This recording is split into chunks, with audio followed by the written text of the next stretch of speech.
सुरेश एक मजदूर है और कांताबाई भी घरों में काम करने जाती है।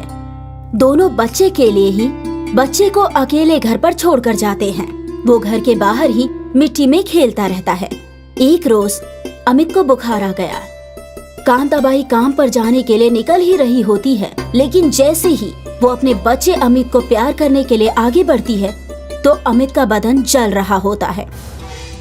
अरे, मेरी बेटी को तो बहुत तेज बुखार है, अब मैं काम पर कैसे जाऊं? लेकिन काम पर जाना भी बहुत जरूरी है, नहीं तो मेम साहब बहुत नाराज होंगी। मैं बच्चे को दवाई देकर काम पर चली जाऊंगी, लेकिन मेम साहब ने बोला था कि आज काम पर आना बहुत जरूरी है। एक बार कॉल करके पूछ लेती हूँ। कांता मेम साहब को कॉल करती है। मेम साहब, मेरे बच्चे की तबीयत नासाज है, क्या मैं छुट्टी ले सकती हूँ?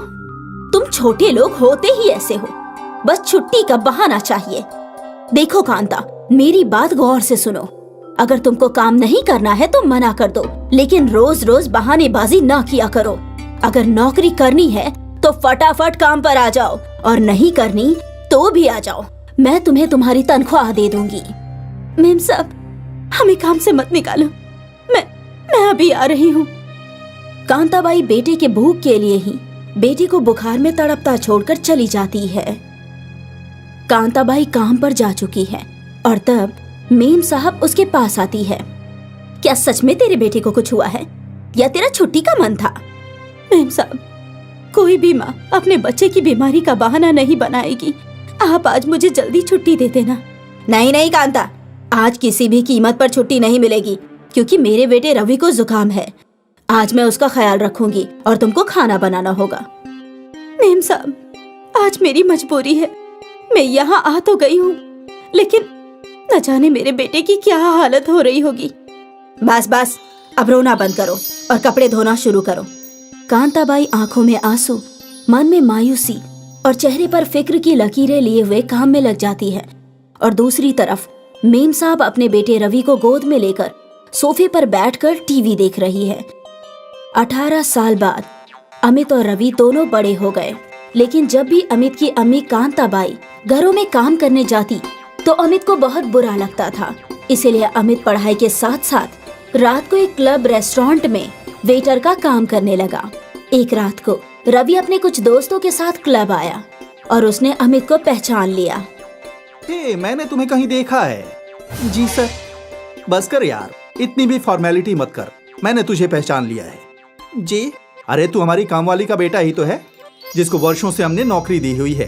वैसे तेरी माँ है बहुत मेहनती, सारा काम अच्छे से करती है, और बर्तन कपड़े फर्श तो ऐसे चमकाती है जैसे किसी नई दुल्हन का चेहरा चमकता हो। जी। चल कोई बात नहीं, अब तू वेटर बन गया है, लेकिन अगर तुझे कोई काम चाहिए तो मुझे बोल देना, मैं तेरी पूरी मदद करूंगा। आखिर तू मेरी नौकरानी का बेटा जो है। रवि अपने सभी दोस्तों के सामने अमित का खूब मजाक बनाता है, लेकिन अमित खामोश रहता है, क्योंकि रवि ने कुछ भी गलत नहीं बोला। नौकरानी के बेटे को नौकरानी का बेटा ही तो बोला है। अमित ऐसे ही अपनी नौकरी और स्टडी करता रहता है। रवि रोज रोज पार्टी करता है, शराब पीता है और पढ़ता नहीं है। एक दिन उसकी अम्मी ने उसे अपने पास बिठाया और बात करने लगी। कांताबाई वही काम कर रही थी। रवि, ऐसे कब तक चलेगा? तुम क्यों अपनी तालीम पर तवज्जो नहीं दे रहे हो? ओहो अम्मी, आप फिर से शुरू हो गई। मैं अपनी स्टडी कर तो रहा हूँ। ऐसी कैसी स्टडी? तुम्हारे अंदर सारी बुरी आदतें आ गई हैं। अम्मी, यू नो, हम अमीर लोग हैं और ये सब शौक होते हैं। बराए मेहरबानी से ऐब न कहिए। रवि, तुम अपनी अम्मी से बात कर रहे हो?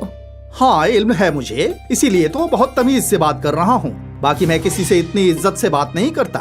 और हाँ, मैं अमीर बाप की औलाद हूँ, मैं किसी की नौकरी नहीं कर सकता हूँ। मैं अपना कारोबार करूँगा, मुझे इन्वेस्टमेंट के लिए पैसे दे दो। वो देख, काम वाली का बेटा खुद काम करता है और पढ़ता भी है, अपनी अम्मी का भी कितना ख्याल रखता है। अम्मी, इतनी तो आपको खबर होनी चाहिए कि मैं किसी काम वाली की औलाद नहीं हूँ। अब ज्यादा देर न करो और पैसे दे दो। रवि अपनी माँ से लड़ झगड़ कर पैसे लेने लगा और दूसरी तरफ अमित और कड़ी मेहनत करने लगा। नतीजा ये हुआ कि अमित ने अपना एक एप्लीकेशन सॉफ्टवेयर डेवलप किया, जो बाद में एक डिजिटल कंपनी में बदल गया। अमित ने अपना अच्छा घर बना लिया और अम्मी के लिए घर पर नौकर रख दिए। वहीं दूसरी तरफ रवि ने कोई कारोबार नहीं किया। रवि, तेरी कंपनी कहाँ है? मुझे तूने आज तक कुछ दिखाया क्यों नहीं? अम्मी, मुझे और पैसे चाहिए। मैं तुझे 50 लाख दे चुकी हूँ। अम्मी, जरूरत है, बैंक से कर्ज ले लो, नहीं तो पहले दिए गए पैसे भी बेकार चले जाएंगे। अम्मी एक काम करते हैं, घर पर कर्ज ले लेते हैं। रवि की अम्मी उसकी बातों में आ जाती है और घर पर लोन लेकर सारे पैसे रवि को दे देती है। कुछ रोज बाद रवि की अम्मी को पता चलता है कि रवि सट्टा खेलता है और उसने सब कुछ सट्टे में तबाह कर दिया। और अमित की अपनी एक कंपनी है। उसको अपनी पुरानी बात याद करके बहुत अफसोस होता है। कांताबाई अपने बेटे के साथ रवि के घर आती है। मेम साहब, मैं आपको मिठाई खिलाने आई हूँ कि मेरे बेटे ने मेरे हालात बदल दिए। लेकिन मेम साहब, ये कहना है कि भगवान किसी को गुरूर ना कराए, क्योंकि हालात हमेशा एक जैसे नहीं रहते। कांताबाई अपने बेटे के साथ कार में वापस चली जाती है और रवि और उसकी वालिदा की आंखें लज्जा से झुक जाती है।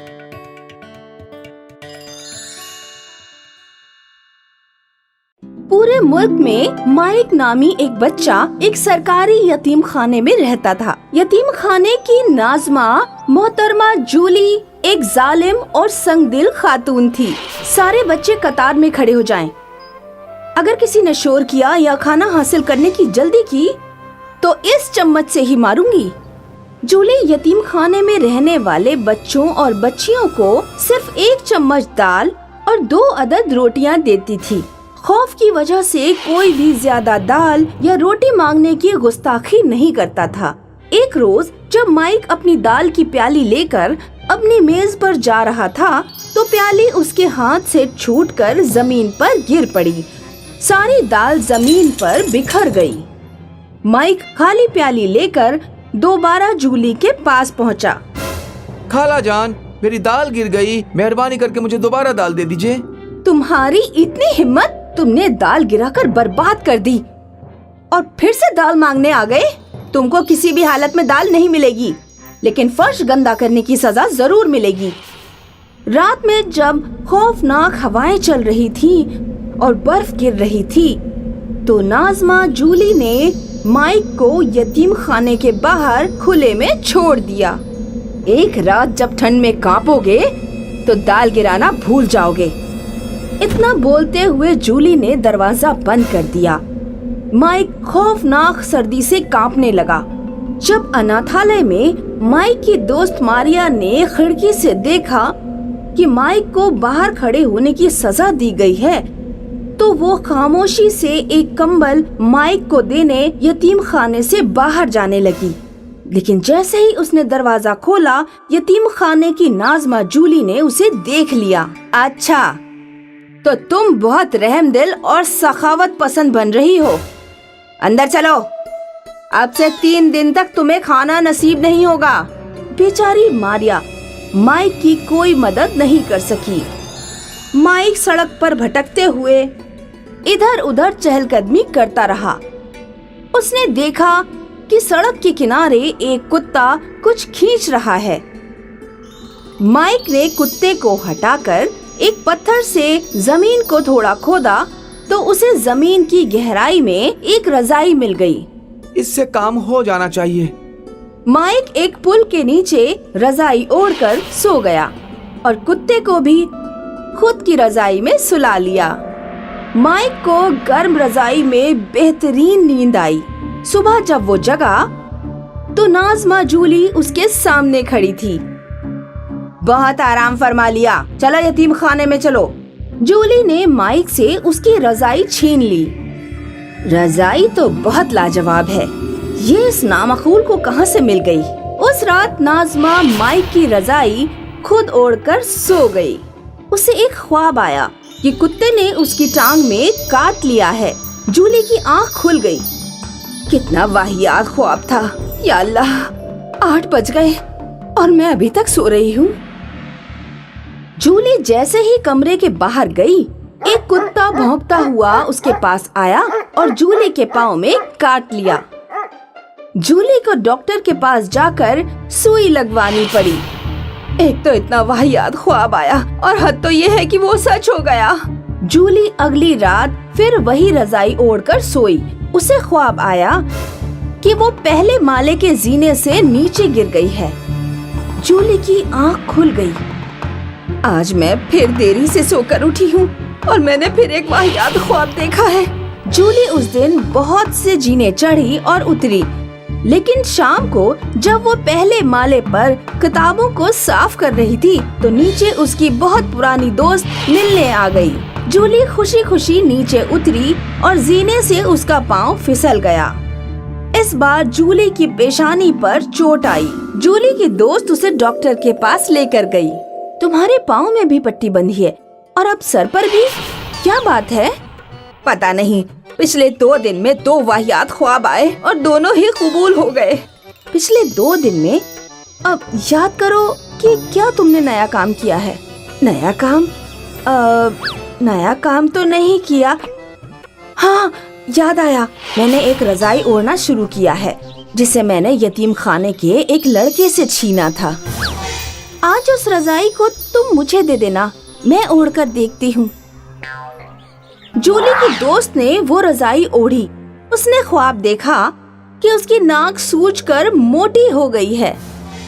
अगले रोज जब वो नाश्ते के लिए जा रही थी तो बाहर से आई एक मक्खी ने उसे नाक पर काट लिया और उसकी नाक सूजकर बिल्कुल वैसी ही मोटी हो गई जैसे उसने ख्वाब में देखा था। इस रजाई को ओढ़कर जो भी ख्वाब आता है वो सच हो जाता है। इस रजाई की वजह से ही तुम्हारे साथ ये सब कुछ हुआ है। जूली ने उस दिन माइक की आम दिनों वाली रजाई छीन ली और उसे वही जादुई रजाई पकड़ा दी। ये पकड़ो अपनी रजाई, अभी इसे ही ओढ़कर सोना। माइक वो रजाई पाकर बेहद खुश हुआ। रात में माइक ने ख्वाब देखा कि यतीम खाने के सारे बच्चे आइसक्रीम और पेस्ट्री खा रहे हैं।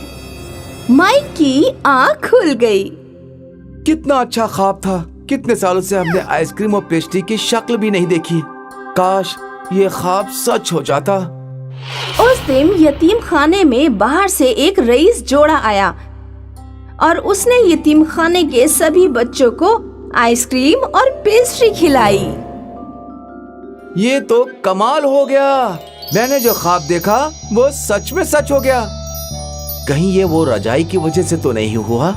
माइक ने सारी बात अपनी दोस्त मारिया को बताई। ये कैसे मुमकिन है? मेरा यकीन करो, मैं सच कह रहा हूँ। ठीक है, अगर ये दुरुस्त है तो ठीक है।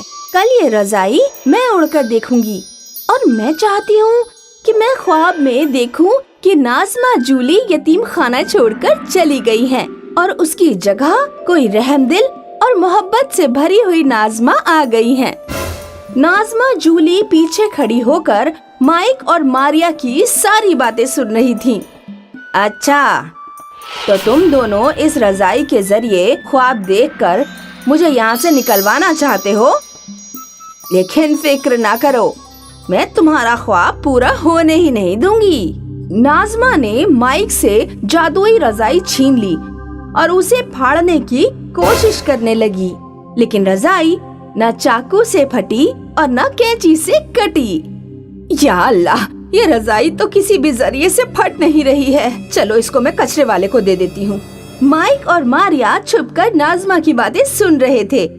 अगले दिन रजाई जूली ने कचरा वाले को दे दी। जब नाज़मा यतीम खाना वापस लौट के गई तो माइक और मारिया छुपकर कचरे वाले के पास आ गए। मारिया ने अपनी पेस्ट्रीज और आइसक्रीम बचा कर रखी थी। उसने कचरे वाले से कहा, सुनिए जनाब, आप ये पेस्ट्रीज और आइसक्रीम ले लीजिए, मगर ये रजाई हमें दे दीजिए जो आपको नाज़मा देकर गई हैं। कचरे वाले ने उन्हें रजाई दे दी। मारिया, ज्यादातर हमें उस चीज का ख्वाब आता है जो हम सोने से पहले लगातार सोचते हैं। मारिया, तुम्हें सोने से पहले लगातार ये सोचना होगा कि मैनेजर जूली यतीम खाने को छोड़कर चली गई है और उसकी जगह कोई रहमदिल नाज़मा आ गई है। मारिया सोने से पहले लगातार यही ख्वाब देखती रही। आखिरकार उसे वही ख्वाब आया कि नाज़मा जूली यतीम खाने से चली गई हैं। اور اس کی جگہ کوئی نئی ناظمہ آ گئی ہے۔ اگلے دن یتیم خانے میں ایک سرکاری ملازم آیا۔ مینیجر جولی، آپ کی میعاد ختم ہو چکی ہے، اب آپ فارغ ہو چکی ہیں۔ ایسے کیسے ممکن ہے؟ میں تو ابھی 40 برس کی ہی ہوں۔ سرکار نے طور طریقے میں بدلاؤ کیا ہے، اب آپ کو فارغ ہونا ہی پڑے گا۔ ناظمہ جولی یتیم خانہ چھوڑ کر چلی جاتی ہے اور جو نئی ناظمہ آتی ہے وہ بہت محبتی اور رحم دل تھی۔ اس طرح جادوئی رضائی کے ذریعے یتیم خانے کے بچوں کو نئی زندگی مل گئی۔